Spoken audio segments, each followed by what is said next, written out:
Глава 1526. Очередное усовершенствование Божественной горы. Несколько мгновений спустя Хань Ли вошел в свою секретную комнату и сел, скрестив ноги. Затем, прищурившись, он осмотрелся по сторонам и заметил 3 серовато-белых каменных блока в одном углу секретной комнаты. Это были не что иное, как обломки каменного блока, который он добыл в подводной пещере, принадлежащей синему змею. Тогда он использовал своих золотых прожорливых жуков, чтобы разделить каменный блок на 3 части, но он был слишком занят культивацией, чтобы обращать внимание на это сокровище. Материал был необычайно тяжелым, и Хань Ли изначально намеревался превратить его в своего рода сокровище, но все золотые прожорливые жуки, которые поглотили часть этого материала, начали мутировать, и это заставило Хань Ли колебаться. Тот факт, что эта штука смогла заставить полностью зрелых золотых прожорливых жуков снова мутировать, был признаком того, насколько она драгоценна. Однако мутация духовных насекомых не всегда была хорошей вещью. Хотя большинство мутаций приводило к положительным улучшениям, было также немало случаев, когда доказывалось обратное. По крайней мере, помимо того факта, что его золотые прожорливые жуки стали более твердыми и тяжелыми, Хань Ли не обнаружил других изменений. По правде сказать, духовным насекомым, которые однажды мутировали, было очень трудно мутировать во второй раз, поэтому он не стал скармливать весь этот каменный блок своим жукам. Вот почему ему было так трудно решить, как он собирался использовать этот материал. Тем не менее, он был очень заинтригован монархом золотых прожорливых жуков, о котором упоминал пожилой человек, поэтому он определенно не собирался снова вызывать мутации в своих жуках. В противном случае, если бы он однажды получил способ выращивания этого монарха и обнаружил, что его нельзя применить к его жукам из-за их мутаций, это было бы довольно разрушительным ударом. Кроме того, во время своего путешествия Хань Ли придумал, как лучше использовать этот невероятно тяжелый камень. Таким образом, синий свет вспыхнул в его глазах, и он поднял руку, обнажив угольно-черную руку в своей мантии. Его 5 пальцев слегка задрожали, и черный свет вспыхнул на его ладони, после чего появилась миниатюрная гора размером всего в несколько дюймов. Гора во вспышке серого света мгновенно расширилась до размеров примерно 10 футов и зависла перед Хань Ли. Золотой свет вспыхнул от тела Хань Ли, и позади него снова появилась проекция с 3 головами и 6 руками. Он издал низкий крик, и 6 рук проекции одновременно сделали хватательное движение к каменным блокам в углу. Несколько лет назад, до того, как влил истинную духовную кровь Кун Пена и пятицветного павлина в свое тело, Хань Ли не смог бы сдвинуть эти каменные блоки, хватаясь за них издалека. Однако с тех пор его уровень культивации не только достиг поздней стадии божественной трансформации, но и стал намного сильнее благодаря эффекту 2 видов истинной духовной крови. Таким образом, теперь он мог перемещать каменные блоки, и один из них покачнулся, медленно подлетев к нему, заставляя всю секретную комнату задрожать в процессе. Яркий серый свет вырвался из горы эссенции божественного света, парящей перед Хань Ли, и из нее вырвались бесчисленные серые нити света, заключив приближающийся каменный блок в кокон. В то же время 6 рук проекции истинного дьявола позади него также двигались в унисон, и каменный блок устремился прямо к Черной горе. В этот момент Хань Ли начал что-то повторять, указывая пальцем на гору. Гора эссенции божественного света немедленно увеличился в размерах, в то время как на склоне горы открылась большая дыра, направленная к каменному блоку. Из этой дыры вспыхнул яркий серый свет, и это была секретная техника, которой Хань Ли овладел после того, как достиг определенного уровня культивации, а также полностью усовершенствовал эту гору до такой степени, что она была почти продолжением его собственного тела. До усовершенствования мантры 1000 меридианов или даже до того, как он покинул огромный остров, он, скорее всего, не смог бы этого достичь. Каменный блок был втянут серыми нитями в образовавшуюся дыру в горе, и удар от столкновения заставил гору эссенции божественного света задрожать и отлететь на несколько десятков футов, а затем с тяжелым грохотом упасть на землю.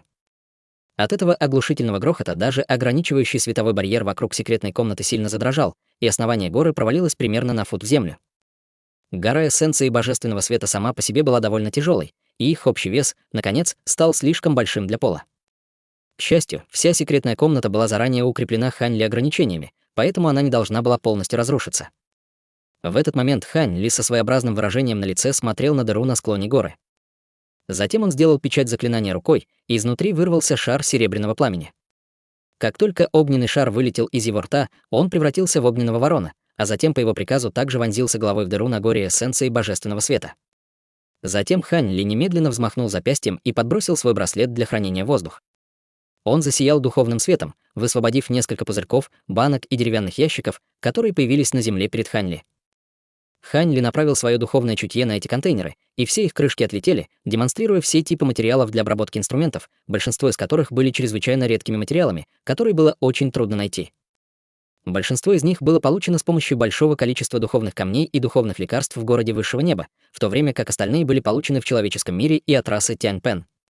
Хань Ли изучил эти материалы и сразу нашел те, что ему были нужны. Он провел рукавом по воздуху, и полоска лазурного света хлынула вперед, унося за собой с десяток или около того видов материалов, отправив их всех в дыру на небольшой горе. Затем в дыре раздался восхитительный крик, после чего изнутри вспыхнул серебряный свет вместе с вспышкой палящего тепла, заставив близлежащий воздух деформироваться и расплыться. На лице Хань Ли появилось серьезное выражение, и он поднял руку. В центре его ладони появилась вспышка серого света.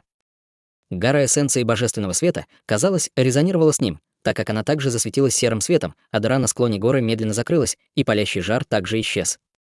Хань Ли использовал гору эссенции божественного света в качестве очага, в то время как использовал огненного ворона для полного растворения серовато-белого камня в горе. Хань Ли с нетерпением ждал, какие свойства каменный блок может придать горе эссенции божественного света. Если бы она стала такой же несокрушимой и тяжелой, как каменный блок, его разрушительная сила значительно увеличилась бы. Конечно, даже с его огненным вороном расплавить эти каменные блоки будет непросто. Иначе Хань Ли бросил бы сразу все 3 блока, а не один. Однако, чтобы расплавить в горе даже один каменный блок, потребуется несколько десятилетий. Если бы он сделал все 3 сразу, то на это потребовалось бы как минимум столетие. Если бы Хань Ли использовал собственное пламя зарождающейся души для очищения каменных блоков, то он, естественно, не стал бы заниматься такой трудоемкой деятельностью. Однако теперь он мог себе это позволить, поскольку вместо этого он использовал своего огненного ворона. Ему просто нужно было бы оставить гору эссенции божественного света более чем 100 лет. Имея это в виду, Хань Ли что-то пропел и наложил печать заклинания на гору одновременно вместе с 6 золотыми руками проекции. Маленькая гора мгновенно качнулась и уменьшилась до размера около фута, а затем медленно перелетела в угол секретной комнаты и медленно спустилась.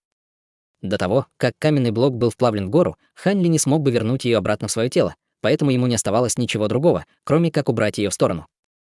После этого Хань Ли на короткое время задумался, а затем взмахнул рукой в сторону браслета для хранения, и белая нефритовая коробка немедленно вылетела изнутри, приземлившись на его ладонь. Другой рукой он провел по крышке ящика, и крышка тут же отлетела, обнажив малиновое ядро фрукта размером с большой палец. В то же время его окутал невероятно богатый лечебный аромат. Это было не что иное, как ядро лазурного фрукта, которое Хань Ли получил во время своего пребывания в расе Тянь-Пен. С помощью этого предмета он сможет вырастить лазурные фрукты с помощью своей зеленой бутылочки, а затем усовершенствовать легендарную таблетку смещения небес. Как только он примет таблетку сдвига небес вместе с таблетками черного пламени, усиливающий эффект первой активируется, то шансы на то, что он прорвется через свое узкое место, значительно увеличатся. Хань Ли зажал косточку между 2 пальцев и внимательно смотрел ее, прищурившись, а затем на мгновенно изгнал свое духовное чутье из секретной комнаты. Спустя мгновение лазурный световой барьер вокруг него задрожал, и влетел шар черного света. Это была не что иное, как его вторая зарождающаяся душа. Хань Ли закрыл крышкой нефритовую коробку с ядром фрукта, а затем бросился ко второй зарождающейся душе, не говоря ни слова. Вторая зарождающаяся душа махнула рукой в воздухе и поймала коробку, а затем снова исчезла в световом барьере позади нее. Сделав все это, Хань Ли вздохнул с облегчением и медленно закрыл глаза. Дальше ему нужно было поработать над новым искусством меча, которое он получил, чтобы увидеть, действительно ли эта формация мечей весеннего рассвета была такой смертоносной, как говорилось в нефритовой пластине с записями искусства. После этого он сможет решить, стоит ли отказываться от формации золотых мечей и снова усовершенствовать свои лазурные облачные бамбуковые мечи. Формация меча весеннего рассвета оказалась чем-то, что могло быть использовано культиваторами на поздней стадии божественной трансформации, и она действительно была намного более сложной и глубокой, чем формация золотых мечей. Время шло медленно, и 3 месяца спустя Хань Ли открыл глаза, выйдя из медитативного состояния. Однако в его глазах было странное выражение, а на лице — нерешительность. Вот что означает весенний рассвет. Мне было интересно, почему ему было дано такое странное название. Оказалось, что это формация меча, которая в первую очередь опирается на силу иллюзорной техники. Это довольно удивительно. В таком случае не будет эффективность этой формации зависит от силы духовного чутья врага и от того, могут ли используемые им искусства культивации противодействовать иллюзорным техникам. Так и что же мне решить? Хань Ли невольно нахмурился от нерешительности. Он долго размышлял над этим вопросом, взвешивая преимущества и недостатки, прежде чем окончательно принять решение. Раньше, когда Цин Юаньцзы создавал эту формацию меча весеннего рассвета, ему пришлось бы отказаться от формации золотых мечей, поэтому она, очевидно, обладала какими-то свойствами, которые были намного выше формации золотых мечей. В настоящее время у формации золотых мечей определенно не было проблем с культиваторами его ранга. Но ей было довольно сложно что-то сделать против существ на стадии интеграции тела. Самое главное, что формацию лазурной спирали, которая шла после формации весеннего рассвета, также можно было создать только с помощью усовершенствованных летающих мечей. Таким образом, Хань Ли в конце концов решил отказаться от формации золотых мечей. Однако Хань Ли еще не думал о том, будет ли он усовершенствовать новый набор летающих мечей. В конце концов, с такими вещами, как летающие мечи, дело было не в количестве. Ему нужно было столько, чтобы он мог создавать боевые формации, а если бы у него было слишком много летающих мечей, это бы усложняло процесс культивации. Хань Ли не хотел разрушать свое сокровище из-за своей жадности.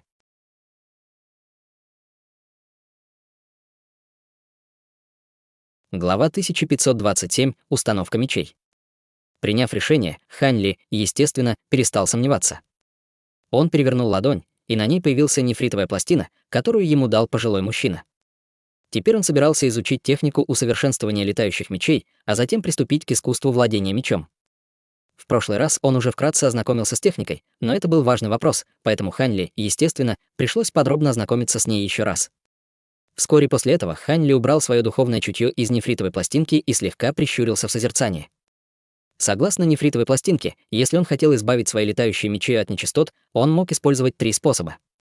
Самый простой способ не требовал дополнительных материалов. Ему просто пришлось использовать пламя своей зарождающейся души, чтобы медленно очистить все недревесные материалы в летающих мечах. Это был простейший метод, к тому же связанный с наименьшим риском. Однако все материалы в его летающих мечах уже слились в единое целое, и чтобы очистить их таким образом, потребовалось бы очень много времени. Фактически, даже 3-4 столетий было бы недостаточно. Во время этого процесса ему пришлось бы постоянно использовать пламя зарождающейся души, поэтому это бы значительно затруднило его культивацию. Таким образом, Хань Ли почти сразу отказался от этого способа. Второй способ заключался в использовании искусства культивации, известного как искусство плавления металла 9 огнями. Если бы он мог собрать несколько типов специальных таблеток с элементом огня, а затем уйти в уединение примерно на 70 лет, он смог бы использовать это искусство культивации вместе с силой этих таблеток, чтобы насильственно избавить свои мечи от примесей. Однако это был чрезвычайно рискованный способ, и он также мог повредить древесный элемент в летающих мечах. Кроме того, необходимые таблетки с огненным элементом были довольно редкие, и их было не так легко собрать. В тот раз пожилой мужчина хотел с помощью этого способа очистить летающие мечи Хань Ли в обмен на золотой молниеносный бамбук, но Хань Ли не был поклонником такого способа, который, по сути, был членовредительством. Таким образом, остался только последний способ, который также казался наиболее неправдоподобным и трудоемким. Пожилой мужчина вложил сообщение, в котором говорилось, что этот способ был всего лишь тем, что он собрал в теории, но на самом деле никогда не пробовал его лично. Однако, если строго следовать инструкциям, у них должны быть хорошие шансы на успех. Более того, если удастся добиться успеха, то и вознаграждение будет ошеломляющим. Этот способ включал в себя процесс, известный как установка мечей. Процесс заключался в том, чтобы найти духовные саженцы и затем посадить их вместе с обильной духовной ци. После этого летающие мечи должны были быть запечатаны внутри этих саженцев, и по мере роста саженцев все материалы в мече постепенно превращались в материалы с древесным элементом из-за духовной ци самих духовных растений. Таким образом, было не нужно избавить мечи от чего-либо. Когда духовные деревья достигнут полной зрелости, летающие мечи напитаются духовной ци древесных элементов. В результате этот процесс не только не повредит мечи, но и сделает их в невероятной степени чистыми. Несмотря на то, что это не сильно увеличило бы мощь мечей, для Хань Ли было бы намного проще достичь единства с его мечами. Конечно, пожилой мужчина не применил такой блестящий способ из-за роковой ошибки, это бы заняло слишком много времени, для реализации этого способа потребовалось бы гораздо больше времени, чем при использовании 2 предыдущих, поскольку духовные деревья должны были расти постепенно. Даже самому обыкновенному духовному дереву требовалось не менее 1000 лет, чтобы достичь полной зрелости. В это время нельзя было не только использовать эти летающие мечи, но и нужно было следить, чтобы ни одно из духовных деревьев не погибло. В противном случае все предыдущие усилия будут напрасными. Даже если бы кто-нибудь пересадил летающий меч в другое духовное дерево, ущерб уже был бы необратимым. Однако конкретных указаний того, сколько времени потребовалось бы для этого процесса, не было. Одно было точно: чем дольше был установлен меч и чем дороже было духовное дерево, тем выше степень чистоты летающего меча после процедуры. Хань Ли был в восторге от этого способа и сразу же решил им воспользоваться. Этот способ, возможно, был бы почти невозможен для других людей, но он был идеальным для него, поскольку он мог ускорять рост растений. Благодаря его маленькой зеленой бутылочке он мог беспрепятственно вырастить тысячелетние растения. Однако он довольно скептически относился к возможности применения этого способа. Однако ему не пришлось тратить много времени на завершение процесса, поэтому он решил сначала попробовать. Если это не сработает, он может переключиться на один из двух других способов. Приняв решение, Хань Ли взмахнул рукавом, и появилась зеленая нефритовая шкатулка. Крышка шкатулки слетела, обнажив, казалось бы, обычный кусок бамбука, с одного конца которого свисали несколько корней. Это был не что иное, как небольшая часть золотого молниеносного бамбука, которую Хань Ли намеренно сохранил после усовершенствования своих летающих мечей.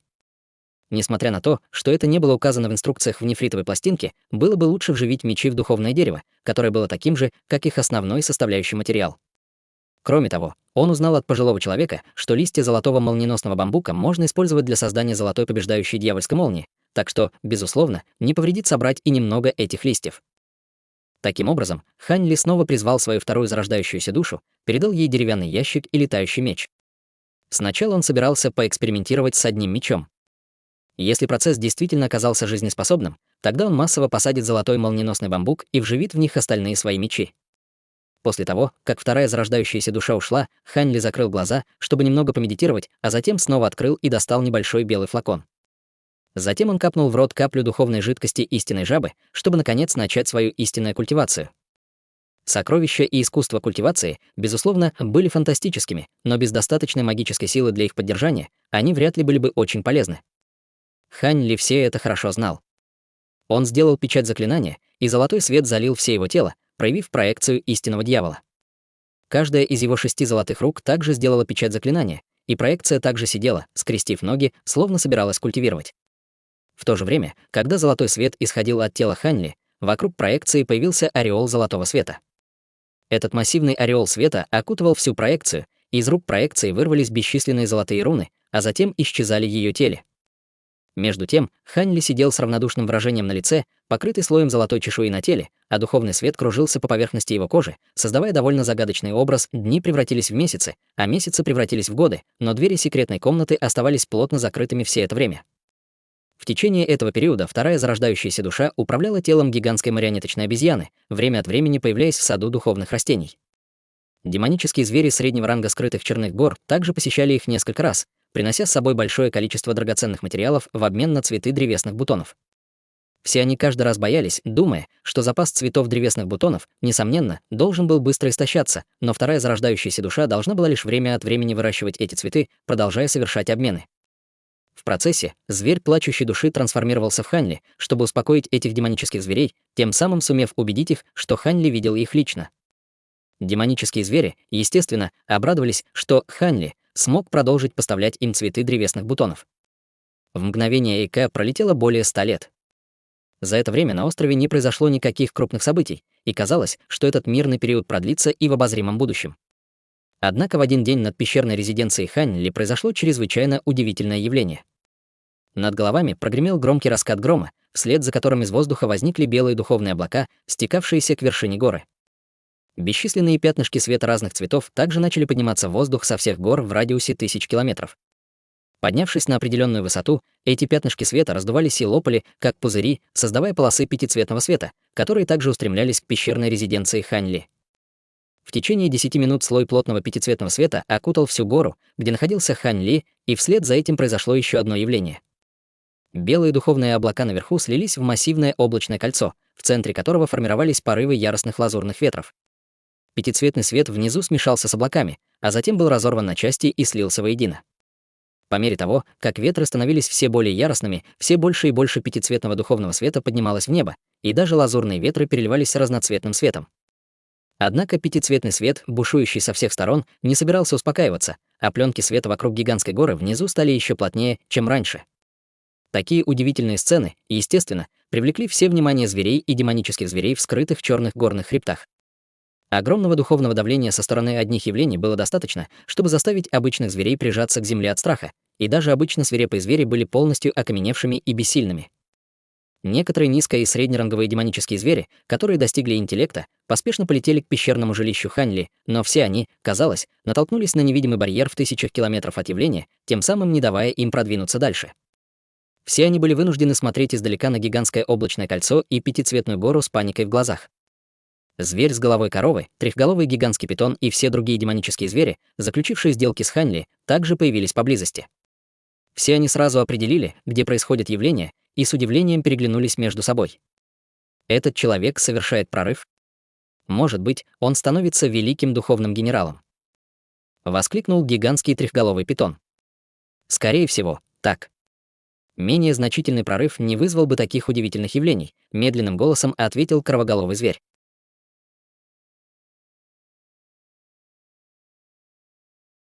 Глава 1528. Переход к стадии пространственного закаливания.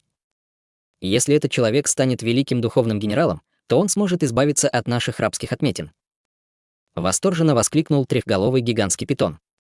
Намек на предвкушение мелькнул в глазах зверя с головой коровы, но он быстро исчез, как вдруг на его лице появилась кривая улыбка. Теоретически да, но зачем ему нам помогать? Наш старший в черном адском тумане, скорее всего, либо мертв, либо покинул нас. В любом случае, мы не могли связаться с ним более 100 лет. Если мы не попробуем, то наша жизнь действительно окажется под угрозой, серьезным голосом сказала золотая обезьяна. Так что вы двое предлагаете? Спросил зверь с головой коровы.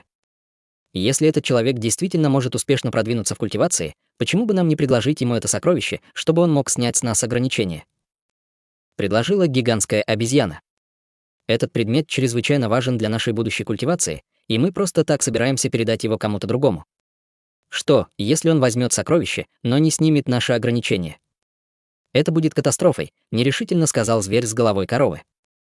Какой смысл обладать этим сокровищем, если мы можем лишиться наших жизней?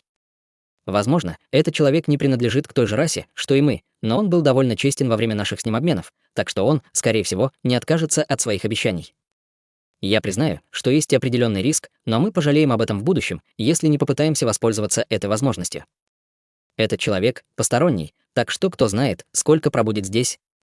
Гигантский питон сильно взволновался и врезался своим массивным хвостом в землю, в результате чего в земле образовался кратер глубиной в несколько футов. Услышав это, золотая обезьяна кивнула в знак согласия. Раз вы оба поддерживаете этот курс действий, я тоже готов пойти на этот риск. Однако давайте подождем и посмотрим, преуспеет ли этот человек в своем прорыве или нет. Если он потерпит неудачу, мы не сможем ничего сделать, вздохнул зверь с головой коровы. Два других зверя, естественно, кивнули в знак согласия, и их обсуждение прекратилось, поскольку все трое с беспокойством смотрели на происходящее вдалеке явление. В этот момент кольцо из белых облаков над пятицветной гигантской горой стало расширяться медленными темпами, но только потому, что оно и так было таким массивным. На самом деле оно разрасталось с поразительной скоростью и вскоре стало достаточно большим, чтобы вместить всю гигантскую гору. По мере того, как кольцо облаков расширялось, ветры внутри него становились все более яростными, и им было невозможно противостоять. Пятицветный свет внизу засасывался ураганным ветром с поразительной скоростью, и световые пленки над гигантской горой постепенно редели. Спустя какое-то время пятнышки пятицветного света, сходящиеся к гигантской горе, также начали уменьшаться.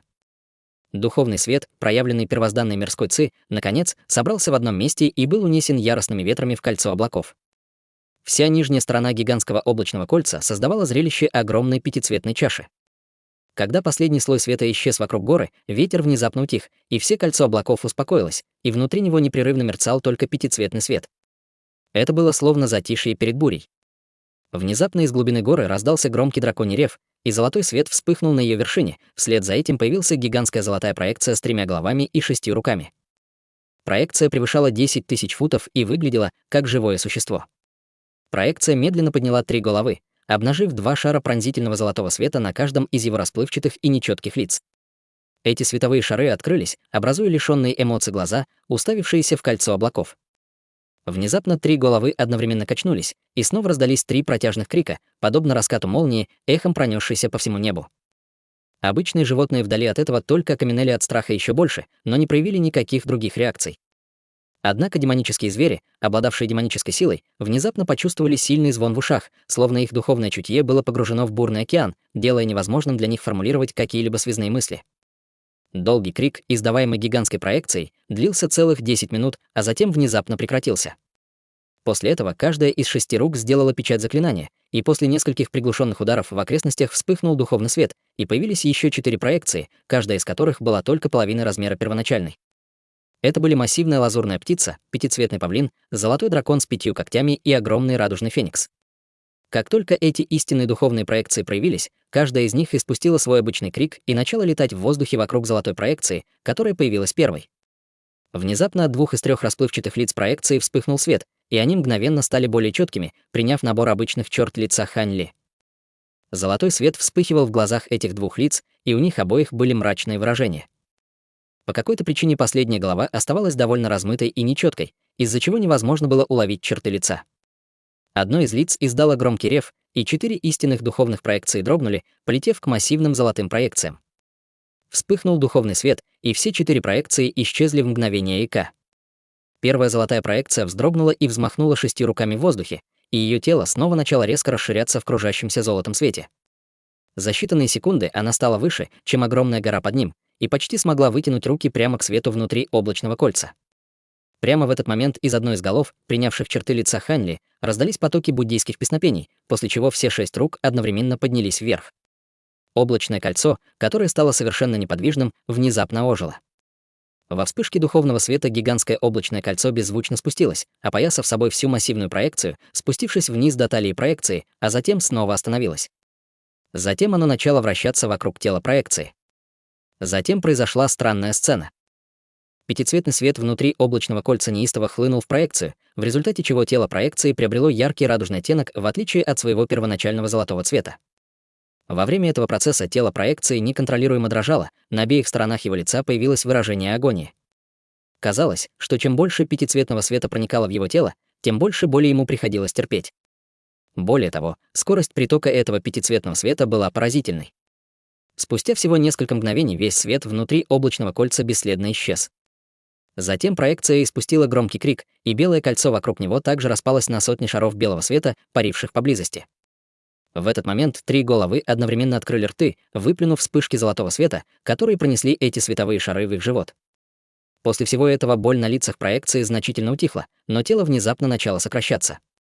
В мгновение эка огромная проекция превратилась в человека обычного роста со слоями пятицветного света по всему телу. Человекоподобная фигура села в воздухе над горой, скрестив ноги и сжав руки в жесте заклинания, паря совершенно неподвижно. Поразительное духовное давление и явления исчезли, и казалось, что все вернулось в норму. Только тогда звери и демонические звери вдали медленно вернулись в чувство. Обычные звери с трудом поднялись на ноги, заревели в панике и сбежали прочь в свои гнезда и логово, не смея даже мельком взглянуть на огромную гору. Все демонические звери тоже сбежали прочь, словно только что пережили чрезвычайно опасное испытание. Трио демонических зверей среднего ранга чувствовало себя немного лучше, чем другие, но они тоже едва могли устоять на ногах. В этот момент золотая обезьяна тревожно спросила, что случилось. У него получилось. Кровоголовый зверь, казалось, был самым осведомленным среди троицы и сказал медленным голосом: «Я не знаю». Процесс прорыва, скорее всего, еще не завершился. Явление, которое мы наблюдали ранее, было просто поглощением первозданной мирской ци поблизости. Кажется, теперь все успокоилось, но не стоит обманывать себя. Это ключевой момент для его прорыва. Трехголовый гигантский питон и золотая обезьяна были слегка удивлены, услышав это, и снова посмотрели на гигантскую гору. «Пойдем». Ему потребуется немало времени, чтобы преодолеть свое узкое место. Пройдет по крайней мере несколько дней, и нам, возможно, даже придется месяцами ждать окончательного результата, поэтому, если мы останемся здесь слишком долго, мы можем разозлить его, продолжил зверь с головой коровы. Сердца 2 других демонических зверей дрогнули от его слов, и они немедленно кивнули в знак согласия. Таким образом, 3 демонических зверя улетели в противоположном направлении в виде порывов демонических ветров. Через некоторое время они бесследно исчезли вдали. Тем временем человекоподобная фигура, сидящая в воздухе на вершине гигантской горы, все время держала глаза закрытыми, словно ничего не зная о происходящем. 1 день, 2 дня, 5 дней, 10 дней, прошло 2 месяца, но человекоподобная фигура, парящая над горой, оставалась совершенно неподвижной. Единственная разница заключалась в том, что пятицветный световой барьер вокруг него становился все более ослепительным. Демонические звери среднего ранга несколько раз за это время навещали Хань Ли, но все время находили его медитирующим. В то же время все они были весьма озадачены происходящим. В этот период время от времени появлялись звери, которые забывали о явлениях, произошедших здесь не так давно, и приближались к горе ближе, чем на 50 километров. Затем все они исчезли во взрыве белого тумана. Вокруг всей массивной горы было установлено огромное ограничение, и чем ближе человек подходил к центру ограничения, тем более могущественным оно становилось. Еще через полмесяца человекоподобная фигура внутри светового барьера внезапно вздрогнула, и пятицветный свет вокруг его тела закрутился, прежде чем она, наконец, открыла глаза. Затем из его рта вырвался протяжный крик. В крике не было ни силы, ни способностей, это было просто выражение восторга. Несколько мгновений спустя крик оборвался, и человекоподобная фигура поднялась на ноги и взмахнула обеими руками, в результате чего пятицветный световой барьер вокруг него распался на точки духовного света. Сразу после этого она сделала печать заклинания руками, и у него на спине появилась пара крыльев, после чего она исчезла с раскатом грома.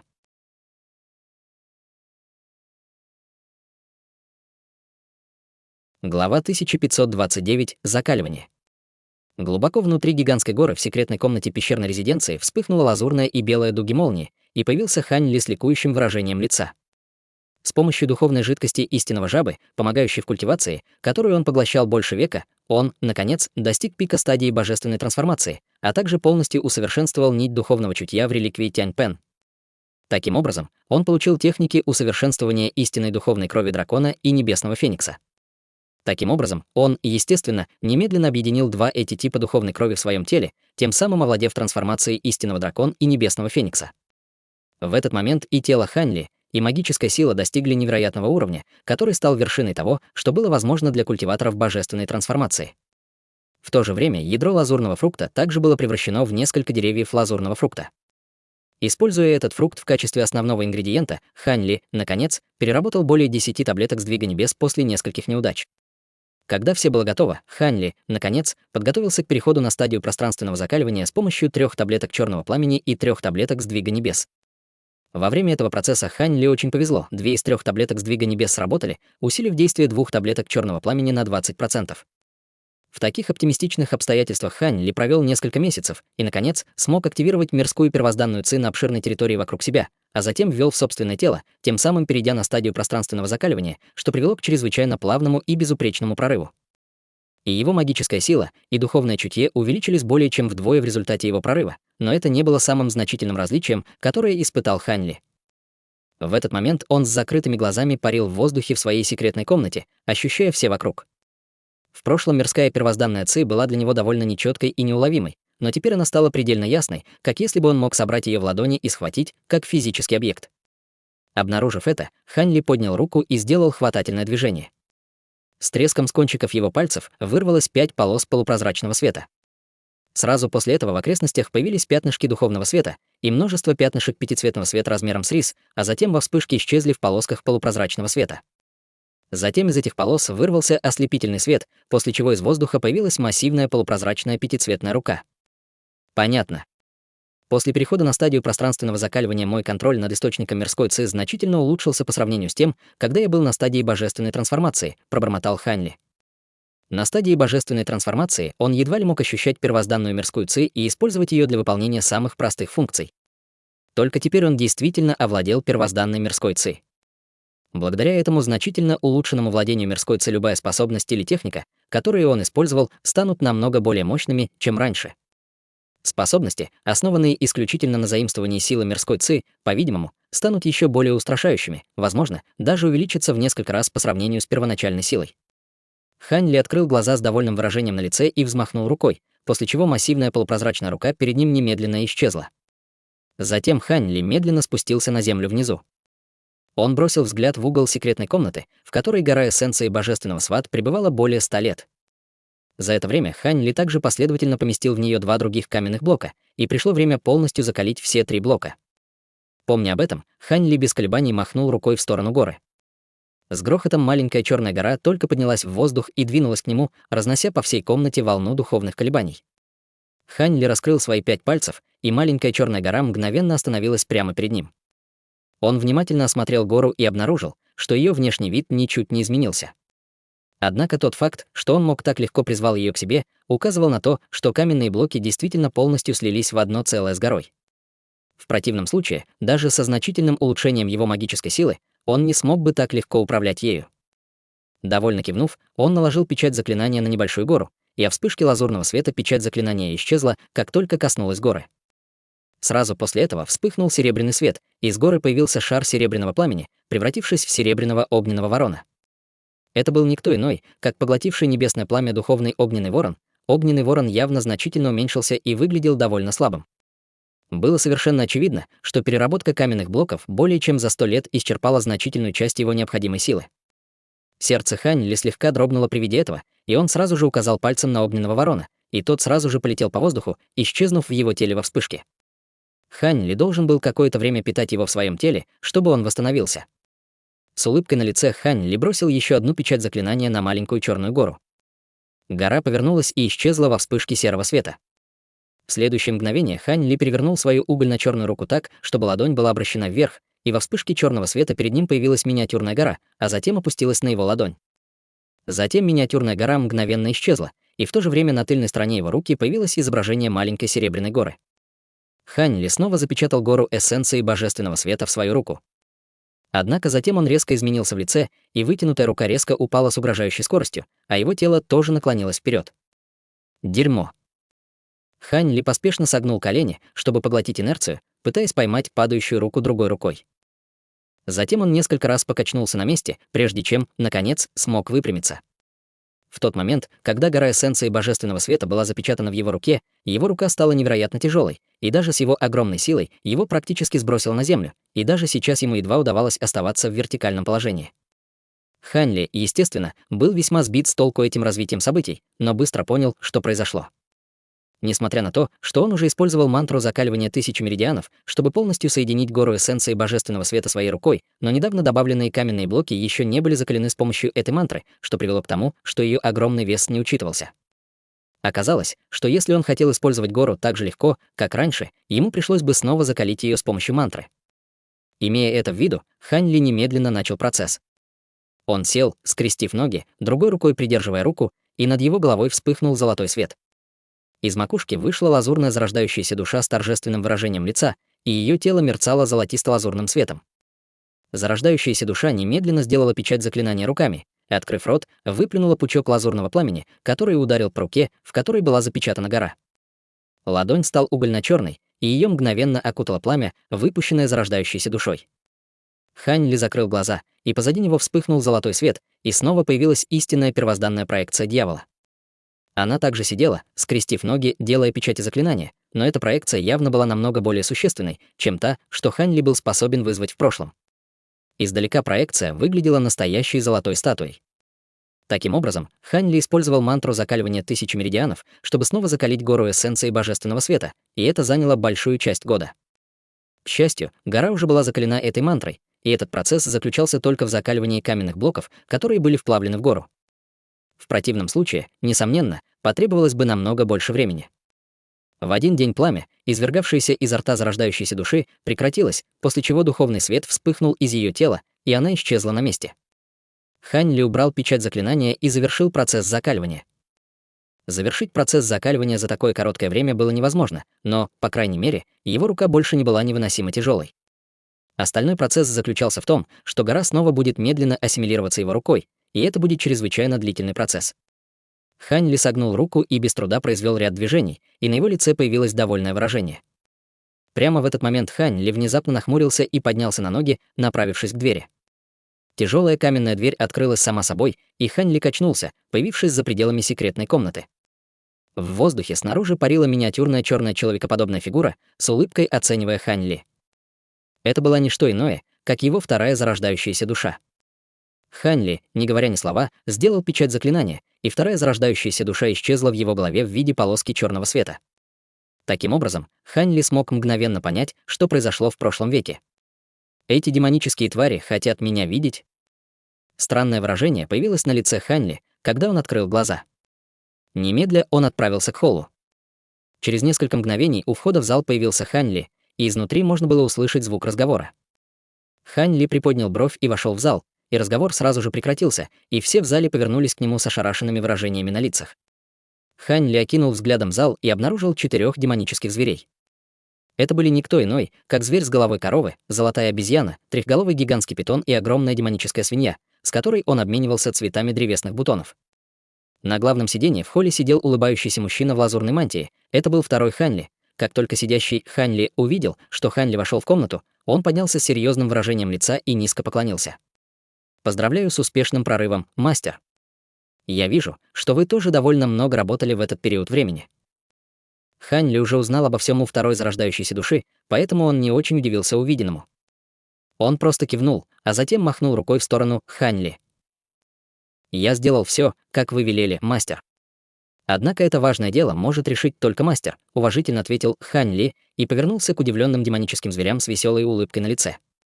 Затем из его тела вспыхнул яркий черный свет, и он мгновенно превратился в маленькую обезьяну, примерно в полфута высотой, и бросилась к Хань Ли. Хань Ли взмахнул рукавом, и маленькая обезьянка тут же исчезла в нем. «Хорошо, теперь вы можете сказать, зачем вы здесь».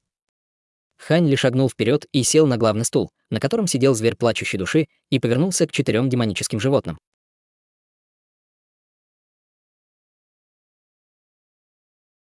Глава 1530. Кровавый абрикос и рабские метки. Зверь с коровьей головой наконец оправился от шока, увидев 2 Хань Ли, и поспешно поклонился с уважительным выражением лица, сказав: «Мы стали свидетелями явления, вызванного вашим прорывом, и пришли поздравить вас, старший». Было совершенно ясно, что этот человек перед ними был настоящим Хань Ли. «А как вы узнали, что я добился успеха? Что, если я потерпел неудачу?» Хань Ли усмехнулся. «Другие люди могут потерпеть неудачу, но с вашей непостижимой силой этого не могло с вами случиться, старший», ласково сказал трехголовый гигантский питон. Услышав это, Хань Ли усмехнулся и сказал с серьезным выражением на лице: «Ладно, хватит болтовни. Я уже знаю причину вашего визита. Вы говорите, что пришли предложить мне сокровище. Говорите, что вам нужно. Я не хочу терять время зря». Со своим нынешним уровнем культивации Хань Ли был более чем в 2 раза мощнее культиватора на ранней стадии пространственного закаливания. Несмотря на то, что он ненамеренно использовал эту силу, его изменение в поведении все же повлияло на мирскую ци в зале, заставляя ее бурлить сильнее. 4 демонических зверя почувствовали, как воздух вокруг них сжался, словно гигантская гора упала на их плечи, почти повалив их на землю.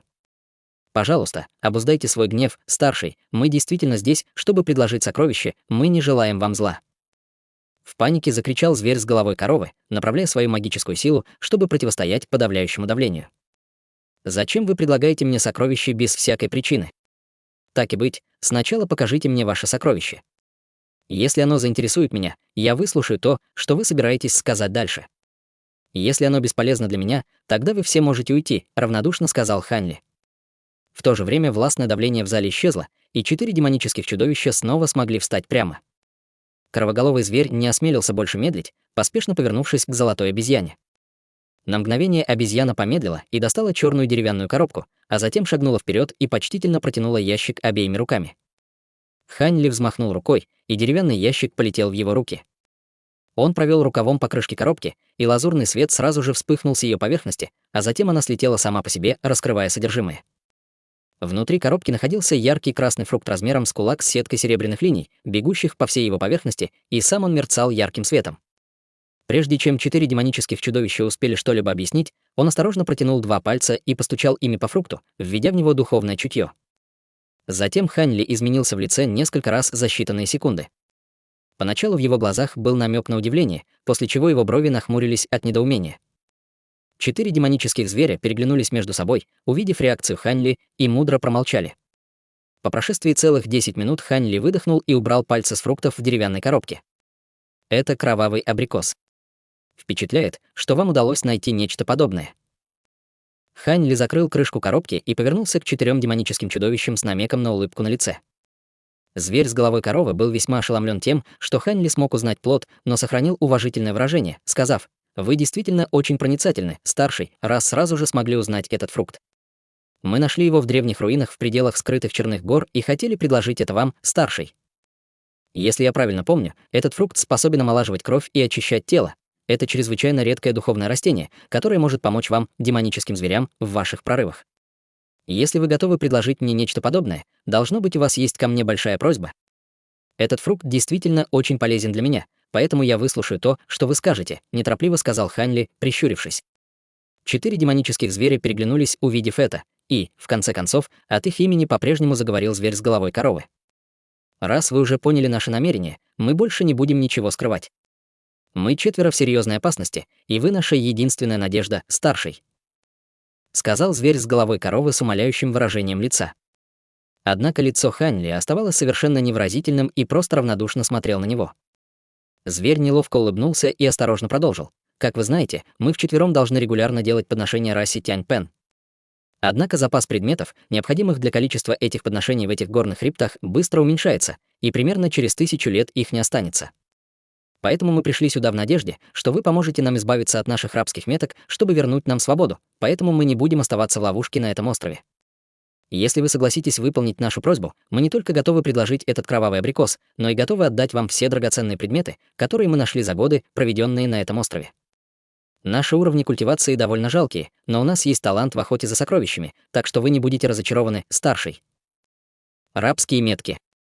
Мне было интересно, почему вы были такими послушными и не сбежали с острова. Значит, раса Тянь-Пен действительно наложила ограничения на всех вас.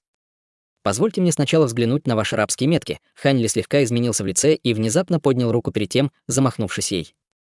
Полоска золотого света вырвалась из его пальцев, и прежде, чем кровоголовый зверь успел среагировать, он был привлечен к Хань Ли взрывом всасывающей силы, которая полностью лишила его возможности контролировать собственное тело. Зверь издал крик удивления и мгновенно оказаться в нескольких футах от Хань Ли, где он парил в воздухе, полностью обездвиженный.